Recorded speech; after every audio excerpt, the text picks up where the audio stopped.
नाशिक येथे 20 सप्टेंबर 2025 रोजी वार्तांकनासाठी गेलेल्या 3 पत्रकारांवर गुंड प्रवृत्तीच्या व्यक्तींनी भीषण हल्ला केला।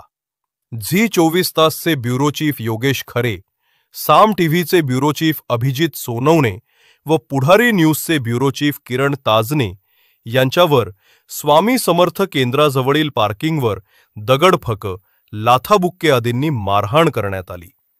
या हल्ल्यात किरण ताजने गंभीर जखमी झाले असून सध्या त्यांच्यावर रुग्णालयात उपचार सुरू आहेत। पत्रकारांवर वारंवार होणारे असे हल्ले ही लोकशाहीला काळिमा फासणारी व चौथ्या स्तंभावर घाला घालणारी गंभीर बाब असल्याचे मत पत्रकार संघटनांनी व्यक्त केले। या घटनेच्या निषेधार्थ व आरोपींवर कठोर कारवाईच्या मागणीसाठी आज 22 सप्टेंबर 2025 रोजी श्रीगोंदा तालुका महाराष्ट्र राज्य पत्रकार संघ मुंबई संघाच्या वतीने श्रीगोंदा पोलीस स्टेशनमध्ये निवेदन देण्यात आले। महाराष्ट्र राज्य पत्रकार संघाचे पत्रकार डिजिटल मीडिया प्रमुख किशोर मचे, जिल्हा उपाध्यक्ष महादेव बनसुडे, पत्रकार सचिव उल्हारे मेजर, पत्रकार अमोल झेंडे, संघटक पत्रकार वैभव हरार, पत्रकार नितीन रोही आदी यासह उपस्थित होते।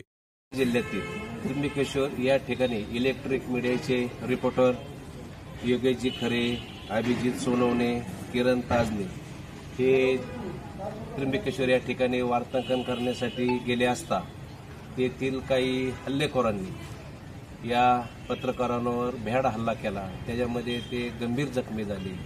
या गोष्टीचा मी श्रीगोंदा पत्रकार संघाच्या वतीनं मी प्रथमतः निषेध नोंदवतो आणि जे लोकशाहीचा चौथा खांब म्हटलं जातं, जर याच चौथा खांबावर जर लोकांनी जर हल्ला केला, त्यांच्यावर अन्याय अत्याचार केला, तर आम्ही मात्र या लोकांना न्याय द्यायचं काम करतो आणि आमच्यावरच हल्ला करतात, तर या गोष्टीचा मी तीव्र शब्दात निषेध व्यक्त करतो।